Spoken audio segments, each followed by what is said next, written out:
All right, seventh episode, seventh month, seventh day of the Seventh day of the month. week. Welcome, everyone. Welcome to the winning edge, a billionaire's mindset. My name is David B. Rich, aka Kavika, and my partner, Gary Stiff, ready to give you another great episode of some tips about life and what we're really going to be talking about taking some risks to make some money today. Absolutely. And the thing is, today, what we wanted to talk about is because, and it's perfect timing. This is the seventh episode, seventh month, in the seventh day of the month, 777. This is a lucky time for all of us. And that's what happens in life a lot of times, because if you look at the economy, if you look at what's going on in society right now, everyone's panicking, or a lot of you are panicking. And I hope you're not panicking. I hope you're not in that group. But if you're listening to this podcast, this is a podcast that we want to make sure that we're taking full advantage of the opportunities that are in front of us. And right now we have an opportunity that's in front of us because things are not going the way they normally would go or way it had been. And a lot of us get involved in things when it's up here. And when everyone's doing great and everything is going well, people said jump in. And I know, Gary, you got an example of something like when that happens, when I think you said your barber or somebody said, hey, it's time to do something. At that time, you knew when it got down to that point, something's going to happen. This is when everyone's getting in. Everyone likes to get in on the lead horse, but no one wants to get on the horse when it's in the stable before they let them out. But when they're coming around that last turn, if your horse is in front, now you want to run over and I want to bet on the horse now because he's way out in front. But that's not how life goes. You can't bet on the horse. Once they come out the gate, they lock up the betting poles. You can't bet no more. All right. And so this is what's happening, folks. Things have gone down. Things have dropped. And I remember about 3 weeks ago, my brother called me up when Bitcoin dropped to about $20. And I'm not sure what it is today. I've got to check. And he says, what am I going to do? I had purchased all this Bitcoin. What's going on? What's happening? What's going on? And all I said was, buy. This is the time you buy. Unless you're at a point where you feel that it's gone down because it's never going to go up again, and all of this whole thing about cryptocurrency is a fluke and it's going out the window, unless that's where your mind is, then you have to revert to something else to diversify into, But if your mind is that I believe that this is something that is moving us toward the future, just like everything else, the real estate market did like this. The real estate market in 2007, 2008, the real estate market crashed. We had a big problem. And about 3 years ago, it was booming. People were selling their homes $100,000 to $200,000 over asking price in some places around the United States. And so this is what we have to understand, is that things are moving in a cyclical manner. And so when it goes down, that's when you want to get involved. That's when you want to take advantage of this opportunity. When it's at this low state, you want to be able to move your money into this because you're buying cheap and you're going to wait so you can sell high. You're buying it while it's low. And that's in everything that you do. So we're going to talk about how to take good risks, because that's what billionaires do. They take in risk. They did not want to be the ones that are constantly working for someone else. Now, most of the folks that are on our podcast, listening to this podcast, you may have a job, or you may even have your own company, but you may be a slave to that company that you're working. You haven't parlayed it into an opportunity to where you can make money over here without you necessarily physically being there. So if you physically got to be there, your money still isn't working for you. This billionaire's mindset is working toward an objective of how you can be able to enjoy your life, and your money is working.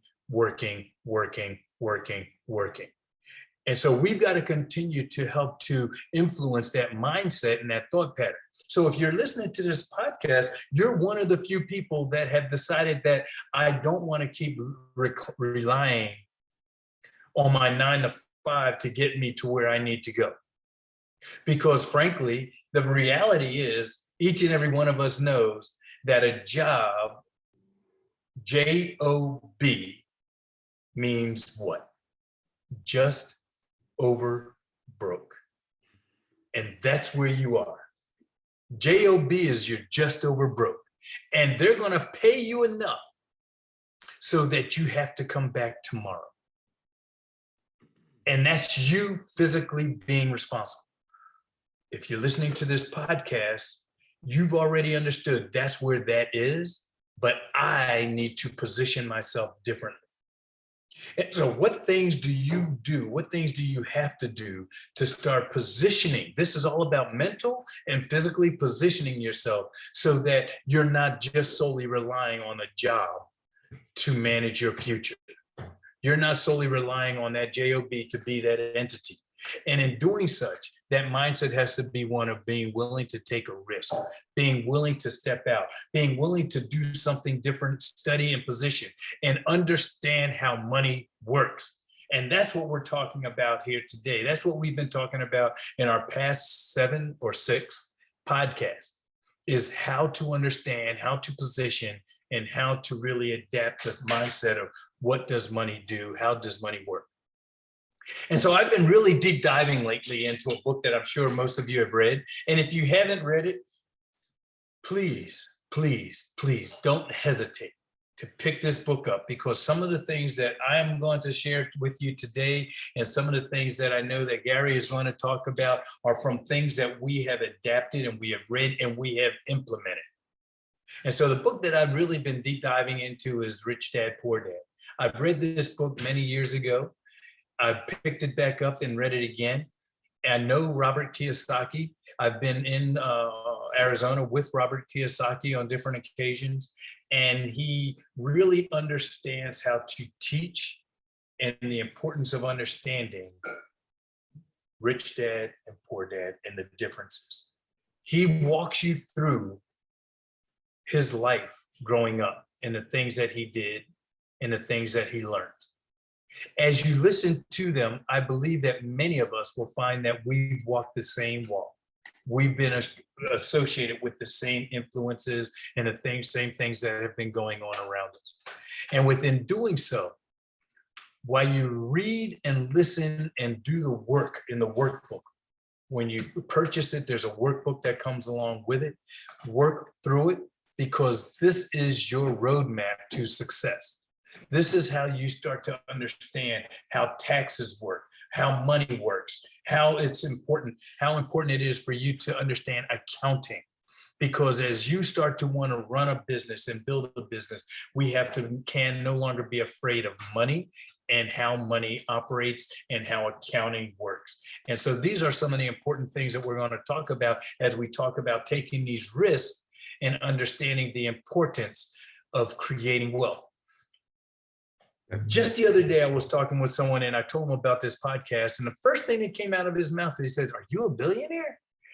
And he said it in a very curious type of question. And I'm glad that he even asked the question, because he didn't assume whether or not I was. The way that he asked, he wasn't sure, which was perfectly fine. And my answer left him unassured because I didn't say whether I was or not.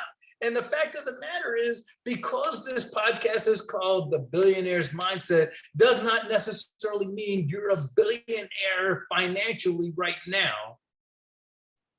But what it does mean is that you're creating a mindset so that you can be that come the future. And I'll tell you, most of the millionaires that live around you, and maybe even billionaires that you're associated with, you'll never even know that that's their economic status. Most of them will not even demonstrate that they don't go out and just buy things. They buy things based on rewarding themselves, and they're buying it with their assets, not using liabilities.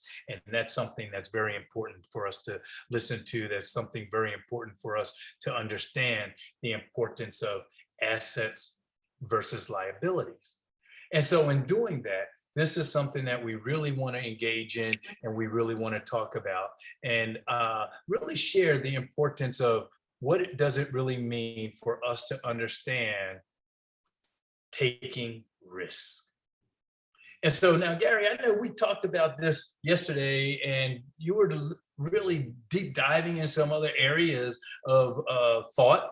And you even brought up some authors that I hadn't even heard of, and some people that really delved into the factor of risk and the importance of risk.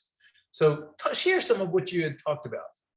All right. Well, some of the people that I was talking about was hedge fund manager Ray Dalio. He's definitely someone, his Principles for Life was an excellent series on more or less just success and what it takes to build success, and how it's a consistent cycle of essentially reaching a peak, falling down, and learning how to get back up and continuing up the mountain. So, but each time you do this, you gain another piece of value that adds to your ability to take on more risk. And that's something that I think most people don't really understand when they're trying to first take on risk, is they take on too much risk.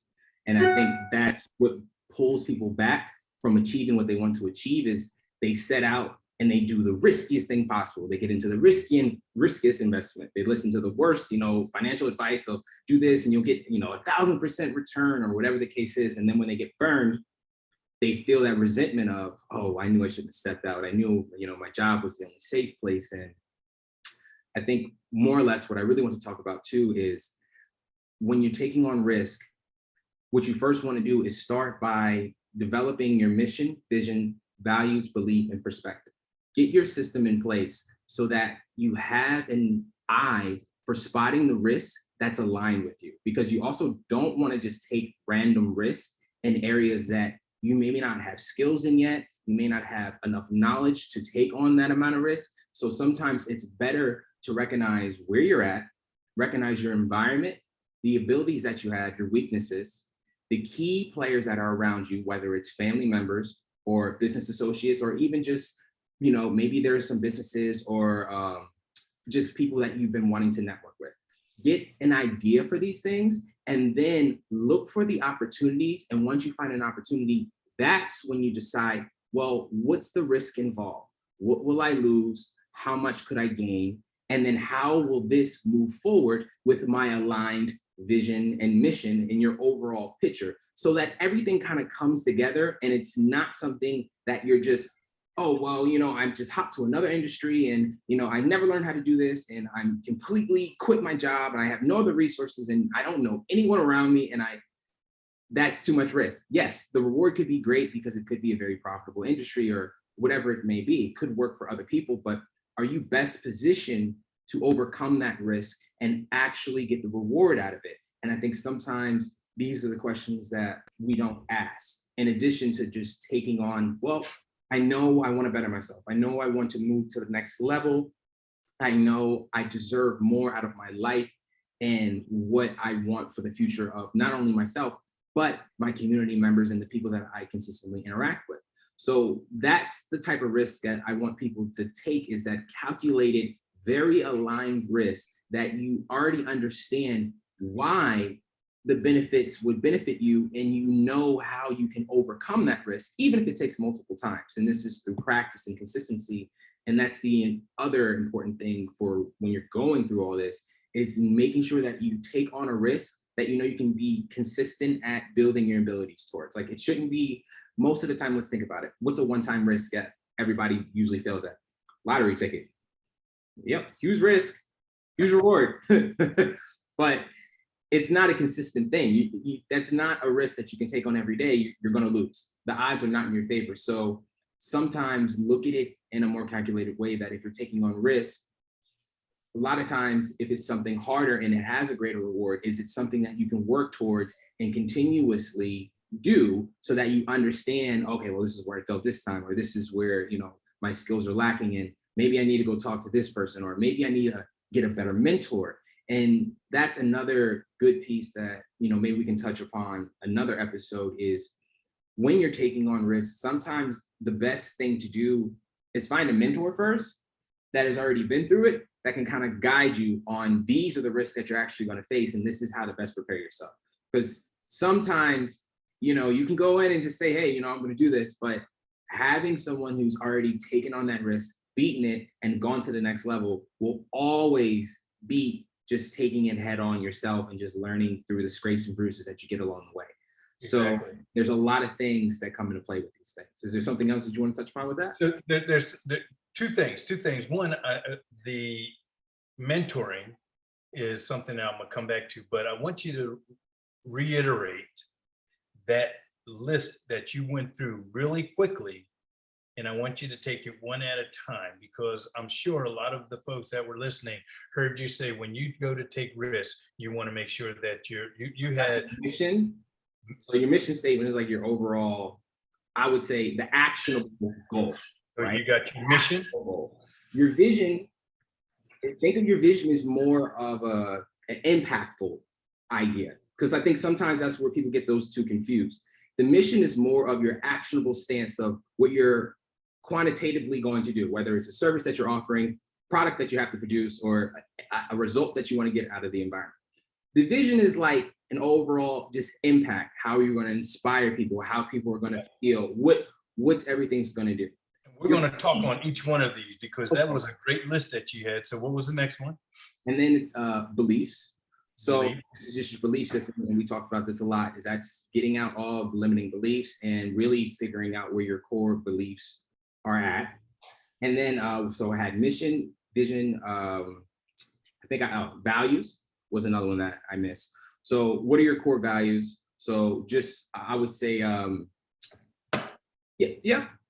I don't know a better way of really saying it than just what are your core values. I mean, we can touch. And they're important, and they're important for people to really understand. So I love that list. And there's one last piece, perspective. And perspective. Yeah, your perspective. Okay, so we have mission, vision, beliefs, values, and perspective. Yeah. And before we go deep into that, because I want to spend some time with them, because I think those are important things to just understand, not just to throw out, because that's a part of really understanding your own mindset and understanding and giving yourself permission to accept we all have our risk levels.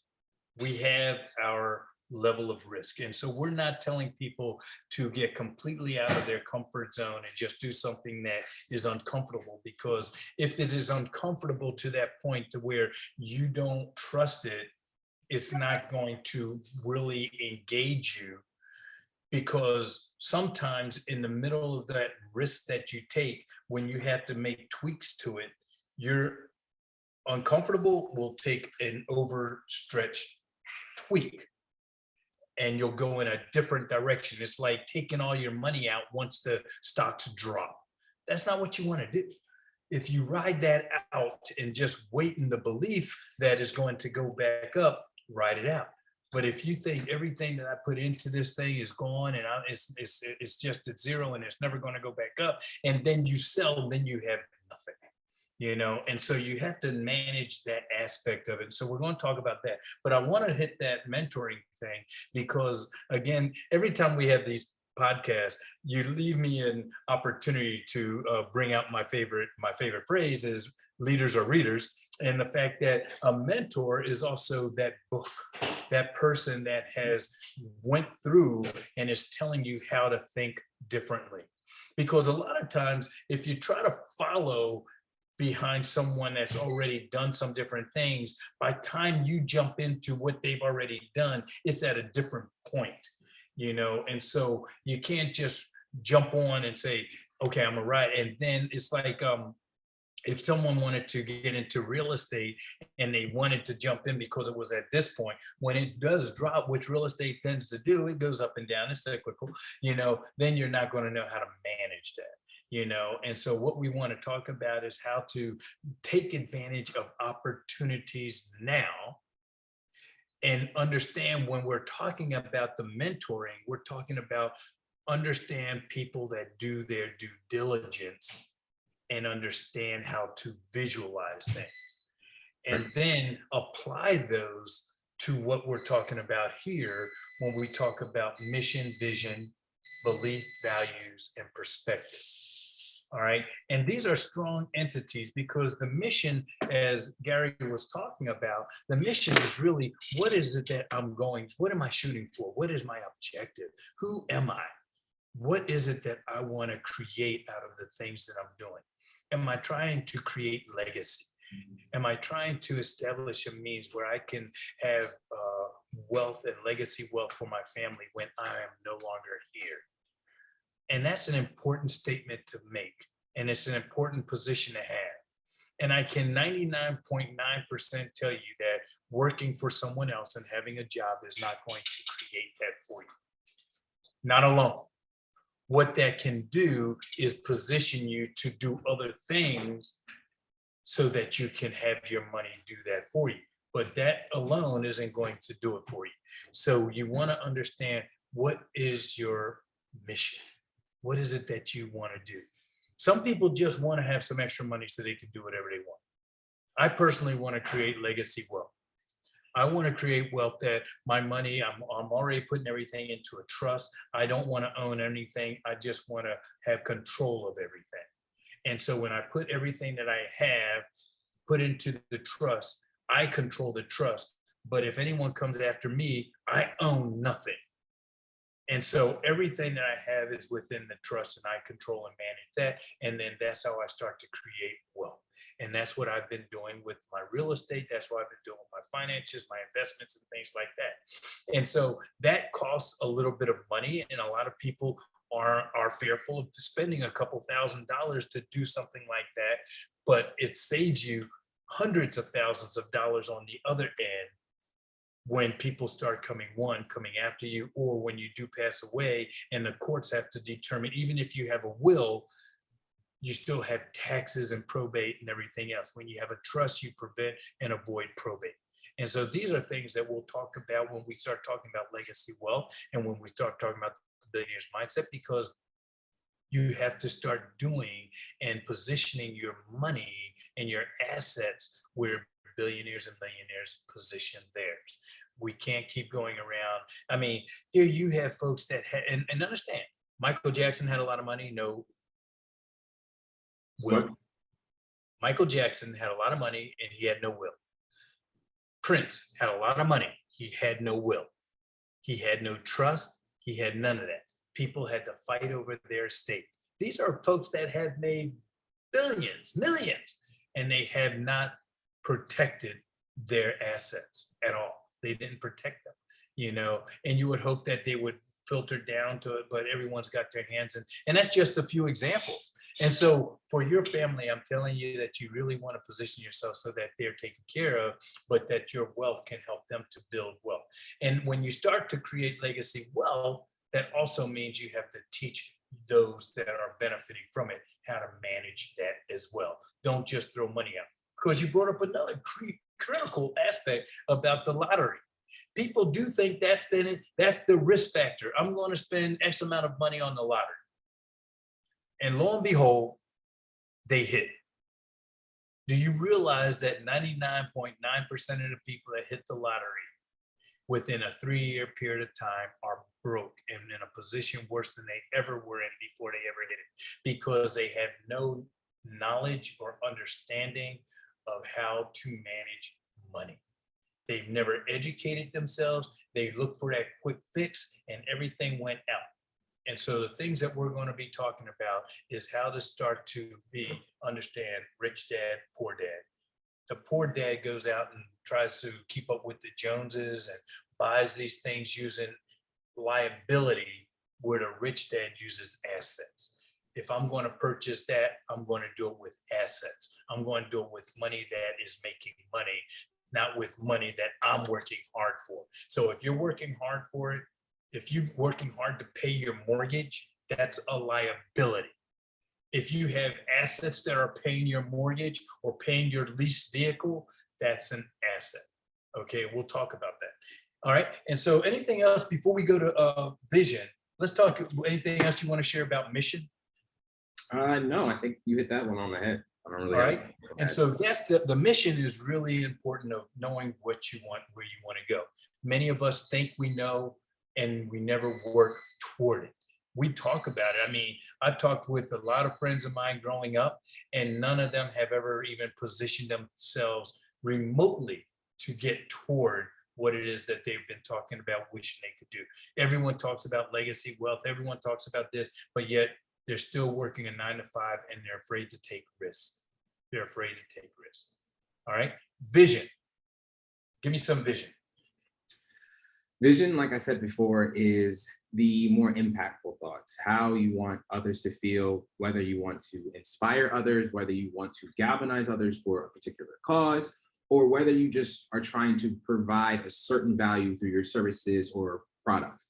And I think that's what a lot of people don't think about sometimes. They just get to, oh, well, I'm just doing this and I have to do this. They don't think about how it's going to affect the larger whole, or at least their target audience. So that's something that is very important, that if you want to move to the next level when it comes to wealth, you have to start thinking about these things, because in order to get onto that level of productivity where you can extract that amount of value that you actually want out of life, you have to give first. It's a give and then get situation.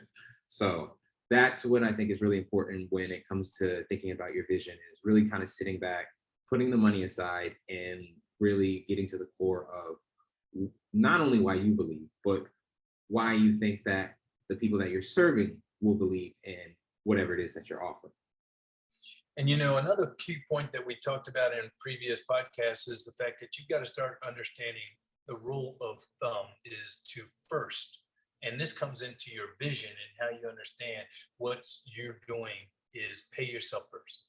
Many of us do not take advantage of paying ourselves first. How many of you that's listening to this podcast right now can literally say that every month you're setting aside 10 to 20% of your gross income?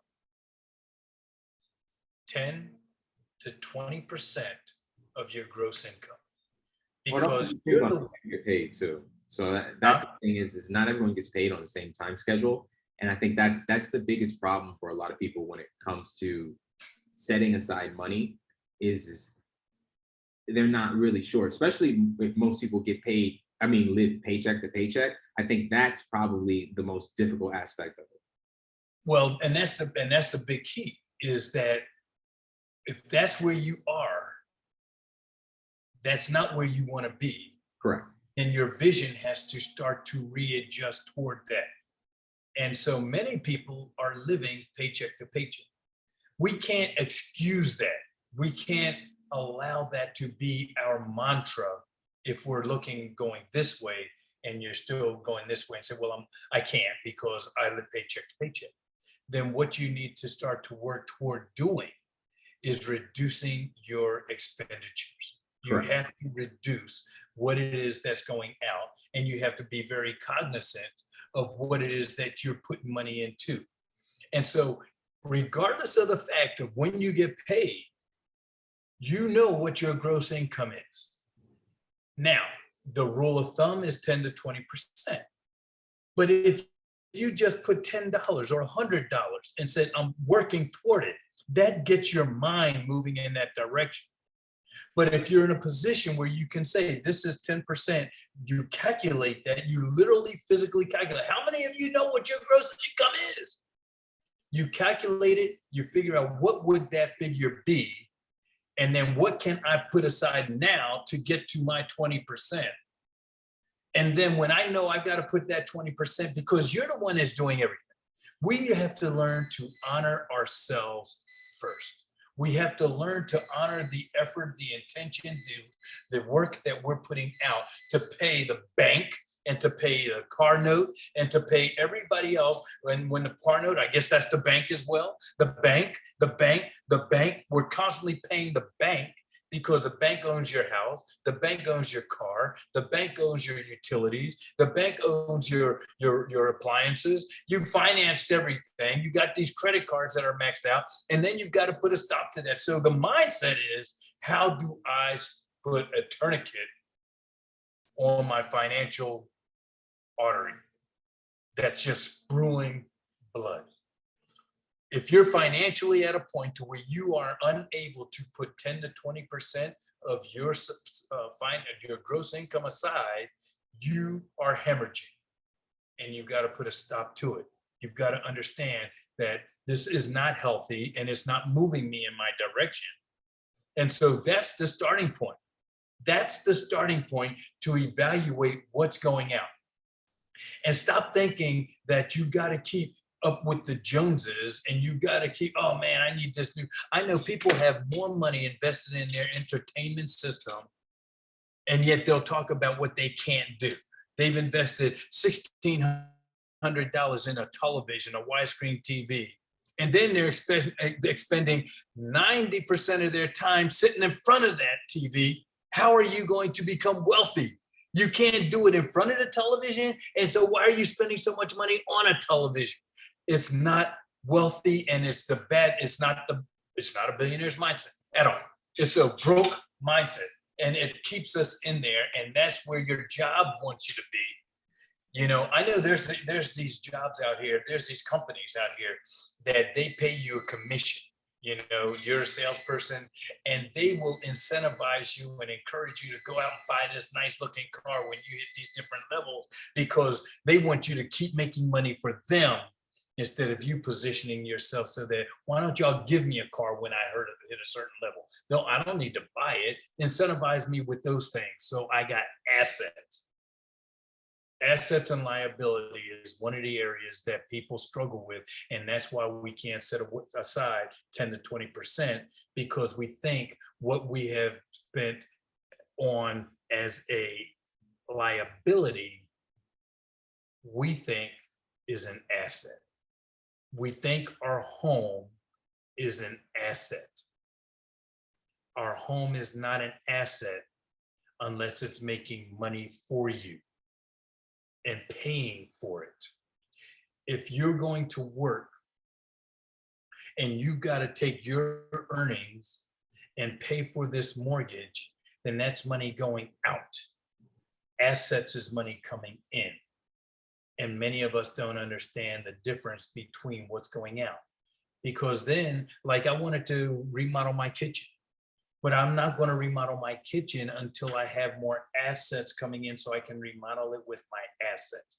Because the more that I keep sinking out of my pocket instead of into an investment to make money to come in, then the less that I have to grow. And so liabilities go out and doesn't grow. Assets come in and helps you to grow. When you grow, then you use that growth money to do different things and purchase different things. And that's how you'll get to a point to where you can put aside 10 to 20%. But if you can't at the beginning, because you've got vision, because you have a vision of what you want to do, then you have to have the determination, the discipline, and the responsible habit of setting something aside and not putting it aside so you can spend tomorrow. Set that aside so you can purchase assets. Yeah. Set that aside to purchase assets. All right. Something that I want to touch upon real quick that you talked about when you said, I think it was the example of buying the TV and you end up spending 90% of your time. Another thing that I feel that a lot of wealthier people do is they stop thinking in terms of money and they think in terms of time value and how everything is extracts a certain amount of time. So you buy, you know, let's just say, for example, so the TV, you're going to want to get some value out of that. So how many hours a day are you going to dedicate to extracting that value from that?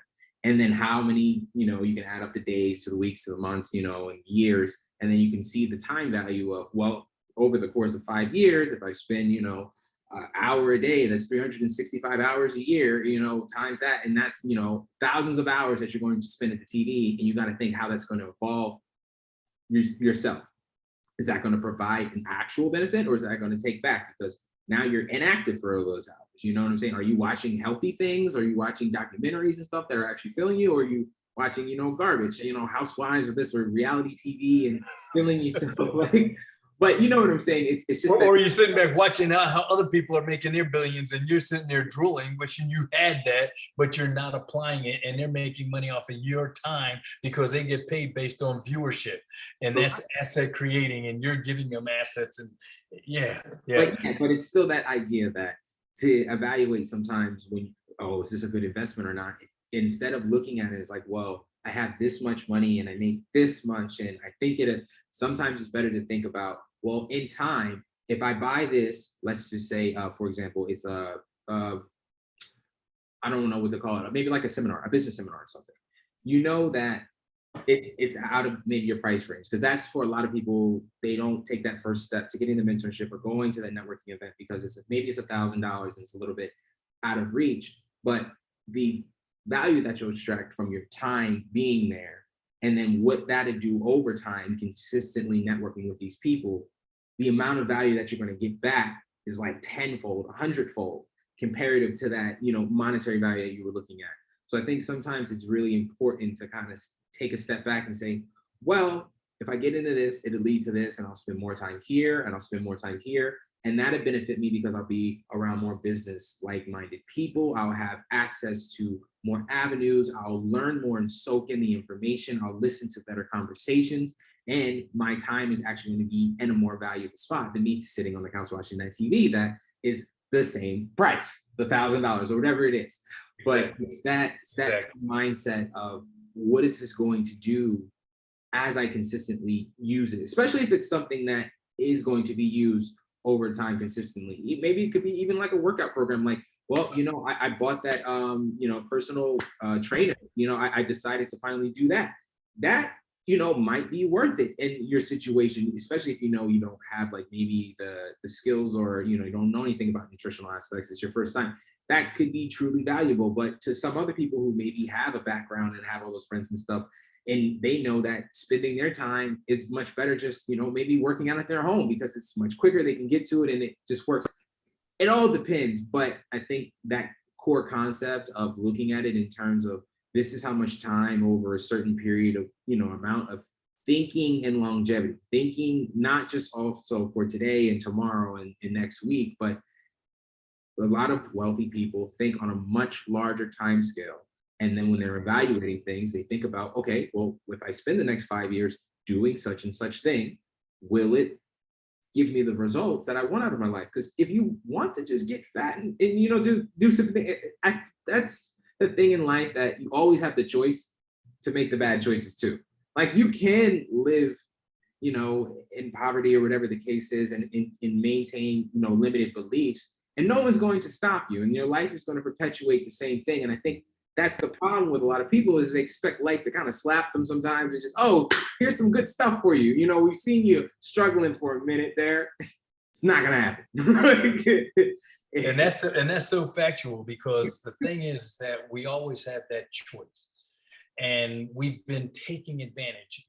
I don't think anyone that's listening to this podcast is under the age of 10 years old. I don't think anyone on this podcast, listening to this podcast, is under the age of 18 years old. And it would be great if they were, because I would like them to pick this up from between the age of 10 and 18. Man, pick some of this information up, because you'll probably run with it. But the ones that have been around, that we are not telling you anything you haven't heard. You have heard this all your life. At some point, you have to make that decision to stop and act.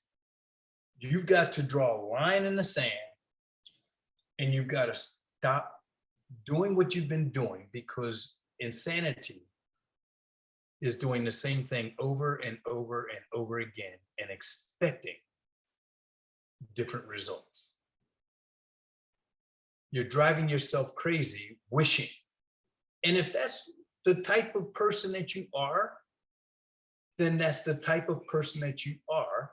But it doesn't have to be the type of person you have to be, because you're listening to this podcast so that at some point you're going to say enough is enough. It's like the person that wants to lose weight. At some point, they're going to have something going to trigger and say, that's it. When are you going to do that with your financial legacy, mission, and vision? And the big thing that Gary just dwelled on is that other value system of value. What are you putting value into? And what things are you giving excuses for? At some point, we have to stop giving ourselves and allowing ourselves to live on the excuses, because they're not going to get you to where you want to go. And the billionaire's mindset is that in itself is a risk, because you're going to risk getting off of the couch and maybe missing a couple episodes of, whatever it is that we look at, If you're a guy like me, you always want to watch ESPN, but now I hardly ever watch it because I want to be more engaged into me, and to, instead of watching millionaires make money running up and down a court or up and down a football field, why can't I be at those games using money assets that I've made doing the things I want to do, and stop sitting back on the couch thinking, oh, this is my day to rest. How many times have you gotten home from work that job just over broke with the intent of let me working on now my vision, my mission, my dreams, and you get home and say, man, I'm too tired. You gave it all at the job, and you allow yourself that space to sit back and do nothing. And then you mentally tell yourself on Sunday, oh, I got to watch football. This is my football day. No, make football day a reward day for doing all the things that you did when you came home from work. And now you engage in what it was that you need to advance yourself. If you're finding that you're putting too many days in a row together without any advancement toward where you need to go, you're staying stagnant. And we call them hamsters. And hamsters get on wheels that they run. And when they stop and they look, they ain't get out that cage at all. They're still in that same hamster cage. All the running that you've done kept you where you were. All the money that you made, you still didn't put $10 aside. You didn't put $20 aside. You didn't honor yourself enough to give yourself $100 to set aside to at least maybe next year I can invest into something. You're not planning on anything. You're not putting anything out there to position yourself. And how many times has opportunity come around and you say, I wish I had the funds to be able to take part in this opportunity. I wish I had the money to be able to take part in this opportunity. How often do you allow yourself to keep doing that and then saying, I want to be a billionaire. I want to be a millionaire. I want that mindset. So you've got to honor yourself to continue to come back to these podcasts, because we're going to give you an uppercut. We're going to give you some things because sometimes we just got to get knuckled down with you and say, listen, this is what you have to do. You can't keep going business as usual. You have to have that belief system. We talked about mission. We talked about vision. We talked about values. Now we got to talk about the belief and the perspective of how are you going to position yourself? Because these two things, these 5 entities are the entities that I'm glad, Gary, that you brought those up, because they're important elements of how we're moving forward. And when we have the next podcast next month, I hope that you are able to put your mission in place. Have a vision of where you want to go. Start working on those values that are important to you. And these are only things that you can do. It may take time away from the family. It may take time away, but because you have a vision, you know what it's doing for them. You can't have legacy wealth sitting on the couch. You can't create legacy wealth doing things the same way you've always done them.